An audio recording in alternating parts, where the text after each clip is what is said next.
Hello, friends. My name is Dina, and today I'm going to tell you my story. I had the same mother-in-law problem that many people here seem to have. I was surprised to see so many entitled mother-in-laws out there.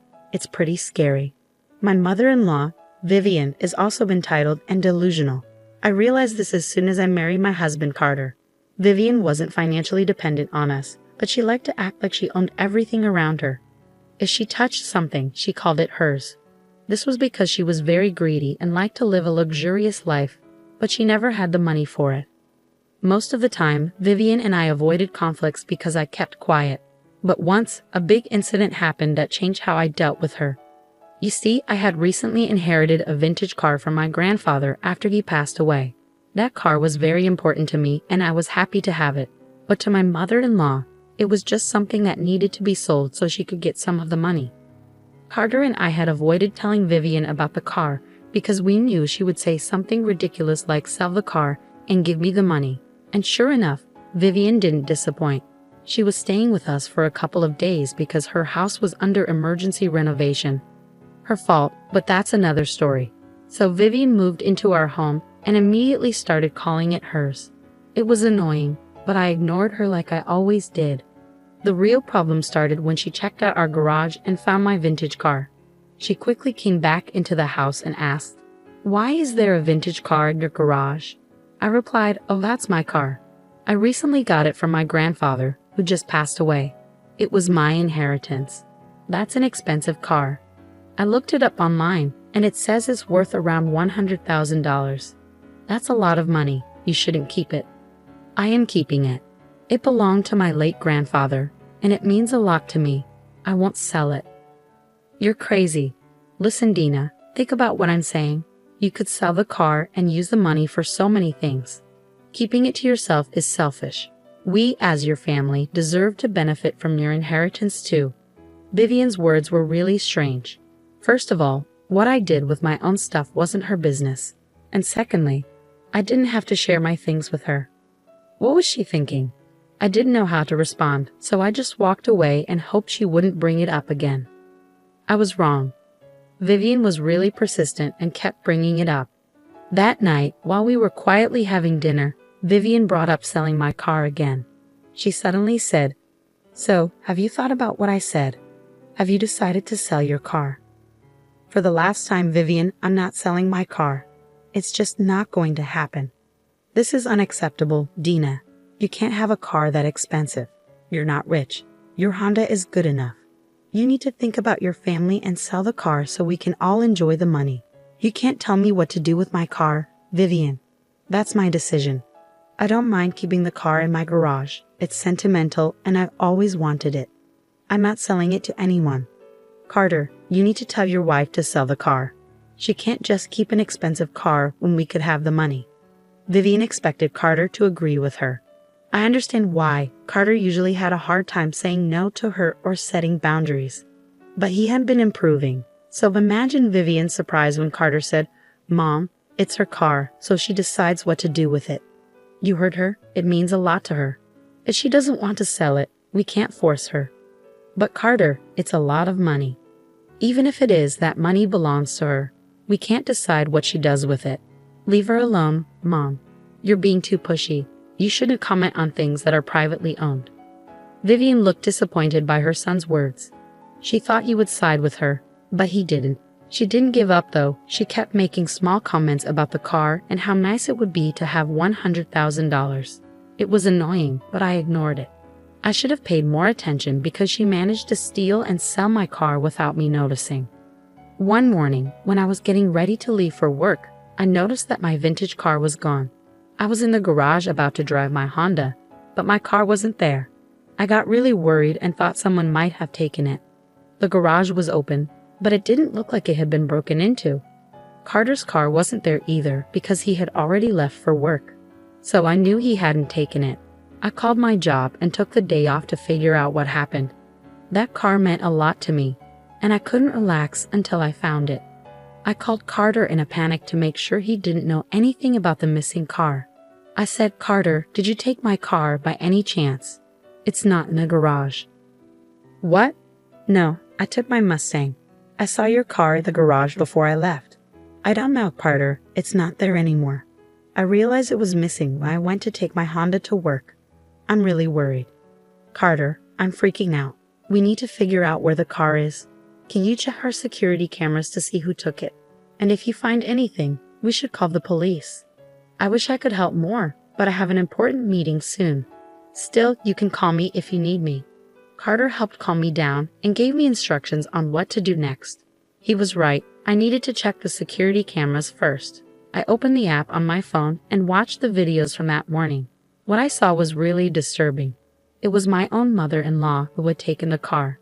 Even though I had told her countless times not to touch it, she ignored me. I was furious. I called her and recorded the conversation. I said, "Vivian, where are you? Why did you take my car?" "Oh, calm down. I just took it for a short drive." "No, you need to come back right now. I want my car back. I never gave you permission to use it. It was in your garage, Dina. Since you won't sell it, I figured I might as well use it. Stop calling me. I'll come back when I come back." I was furious with Vivian. I was so angry, I almost called the cops on her. But I decided to give her a chance. She was my mother-in-law after all. If she returned my car undamaged, I would make sure she faced consequences and make sure this never happened again. I didn't want to involve the cops if I didn't have to. But as time passed and Vivian didn't return, I started to reconsider. Little did I know, things were about to get much worse. An hour later, I heard Vivian come in. I was surprised she hadn't brought my car back. I knew something was wrong. What was even more concerning was that she had several shopping bags with her, all from luxury brands she couldn't afford. I rushed up to her and demanded to know what was going on. I stopped her and said angrily, "What's going on, Vivian? Where's my car?" "It's in your driveway." "I'm talking about my vintage car, Vivian. Where is it?" "What did you do?"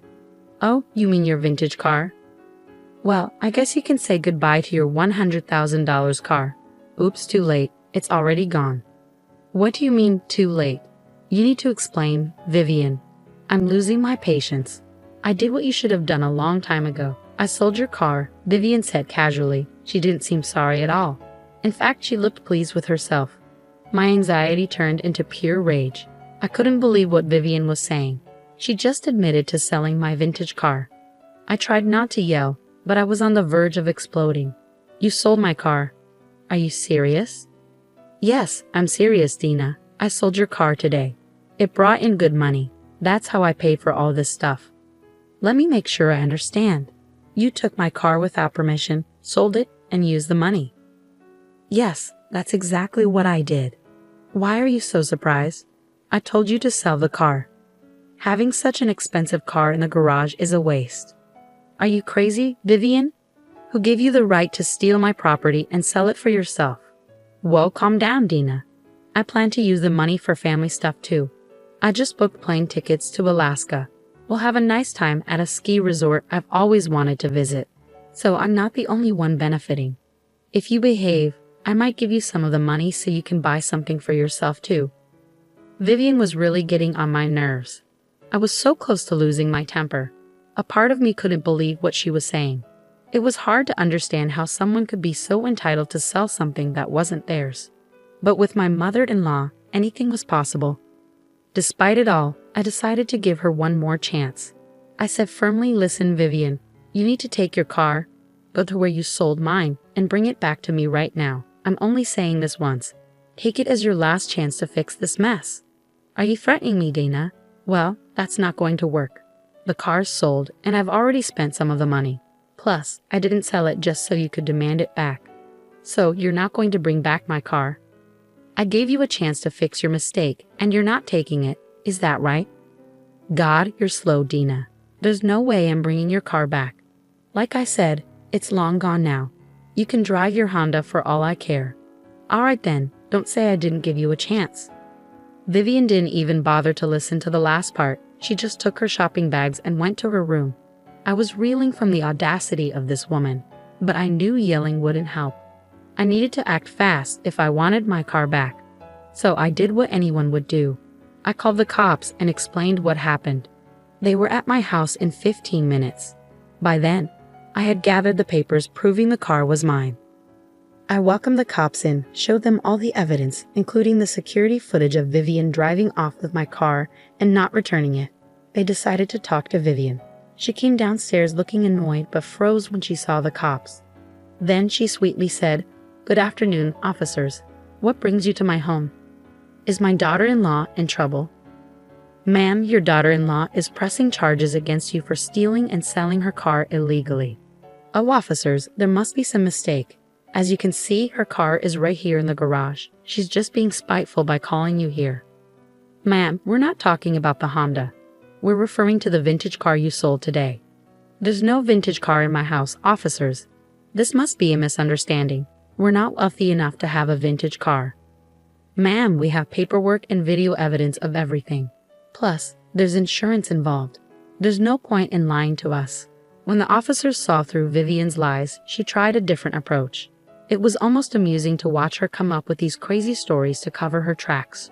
She looked a bit embarrassed as she said, "Oh, that one, officers. I might have been confused. Yes, she used to own a car like that, but she asked me to sell it. So that's what I did today." "Why are you lying to the officers, Vivian? I never gave you permission to drive, let alone sell, the car." "Dina, what's wrong with you? You can't just change your story like that. Are you trying to frame me? That's so unfair. Officers, you have to understand, Dina's trying to set me up. I swear she gave me permission to sell it. I pulled out my phone and played the recording of me telling Vivian to come home and leave my car alone. It clearly showed I didn't give her permission to use or sell the car and that I wanted it back." The officers listened and looked very annoyed. They gave Vivian a stern look and said, "Are you going to keep lying, or is that it?" Vivian stuttered, "Well, I can explain. Just hear me out." "You don't need to explain here, ma'am. You can do that at the police station.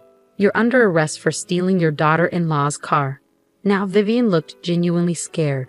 She was visibly nervous, with tears welling up in her eyes. Despite being cuffed, she continued to try and come up with more lies. But the officers didn't entertain her. Instead, they arrested her. She should have stopped, but her anxiety got the better of her. She turned to me. Her demeanor completely changed within minutes. She went from being confident to a frightened person begging for help. She pleaded, "Dina, you can't let this happen. You can't have your own mother-in-law arrested. Think about what people will say." "I don't care what people will say, Vivian. You committed a crime and need to face the consequences. I'll do anything to get my car back. It's just a car, Dina. There's no need to get me arrested over it. Let's talk and sort this out. Trust me, you don't want to have your mother-in-law arrested. We're family. You didn't care about my family when you sold my car. You sold a piece of my family's history. You don't get to play the family card now." Vivian was already in tears, begging me to let it go. She was delusional, thinking I would just forgive her horrendous behavior. She pleaded with me until she was taken to the cop car. Before getting in, she shouted at me, "This isn't over, Dina. I'll get my son involved. He'll put you back in your place." "Good luck with that, Vivian. I'm sure your son will do what's right. Focus on getting out of jail. I've said goodbye to my car, but you'll be saying hello to a lawsuit." "You'll get nothing. My son will protect me. He'll come to rescue me and kick you out of the house." Well, her son did go to the police station, but not to rescue her. When Carter called me and asked what was happening, I told him to meet me there. I needed to file a case in person, and it would be better for both of us to meet at the station. Plus, I wanted to see Vivian's face when Carter saw the situation. We met and went straight to Vivian. When she saw him, she started to cry. "Carter, look what your wife has done. She hates me so much she put me in jail. I can't be here, Carter. You need to do something." "Dina, what's going on? Why did you put Mom in jail?" "Hey Vivian, care to explain to your son what you did with my car?" Vivian suddenly went quiet. She was probably trying to think of an excuse to make herself look better. But she couldn't come up with anything. She stayed quiet with her head down. "Mom, say something. Why are you so quiet?" "What can she say, Carter? She stole and sold my car, then came home with shopping bags and told me she booked us a vacation in Alaska." "Wait, what? Mom, what did you do?" "Oh, there's more, Carter. The cops got a name out of her. They contacted the man, and he said the car was damaged a bit after he got it. So this is going to be a big lawsuit. I can already see it costing $1 million. Oh my God, Mom, what have you done? I told you to stay away from Dina's car. Why can't you just listen for once? Carter had never spoken to his mother in such a tone before. Vivian was surprised and didn't like it at all. She was crying now, trying to make him feel guilty, but I knew Carter wouldn't save her this time. He knew where to draw the line. Vivian still tried, saying, "Son, you need to get me out of here. I can't stay in this place. You have to convince Dina to drop the case. I can't afford a lawsuit. You know that." "Why would I do that, Mom? You're the one who committed a crime by doing something so incredibly stupid. Carter, if you don't help me, my life will be ruined. I'll be broke and still have to serve time in jail. You should have thought about that before breaking the law. I'm going to support Dina in what she's doing. This time, you've gone too far. I can't forgive this. Mom, you're on your own." Vivian kept begging us to change our minds and forgive her, even resorting to begging me for forgiveness again. But I wasn't going to listen. Carter was furious and decided to leave the police station with me. He was really sorry for his mom's actions and said he'd never forgive her for this. He even encouraged me to pursue my case and get my car back. I did eventually get my car back, but it took a while. The buyer had been in a small accident with it, and it got badly dented. Repairing vintage cars can be expensive, and with lawyer fees added in, Vivian ended up paying $1 million for the lawsuit. She was forced to sell her childhood home and take on debts. It was tough for her, but we didn't sympathize. Carter made it clear we didn't want her around anymore. He also said we wouldn't be contacting her for a long time. That made her cry and throw a tantrum again. News of her arrest and lawsuit spread fast. Her friends dropped her, not wanting to associate with a criminal. Even her family was furious, who sells stolen stuff. I was glad to see the rest of the family had some sense. Anyway, we're still not in contact with Vivian and the lawsuit is settled. I got my car back and had a skilled mechanic work on it, all paid for by Vivian, of course. The mechanic did such a good job you wouldn't even know it was damaged. So I got my car back good as new, while Vivian lost her house and is now living alone in a rented apartment, desperate for company.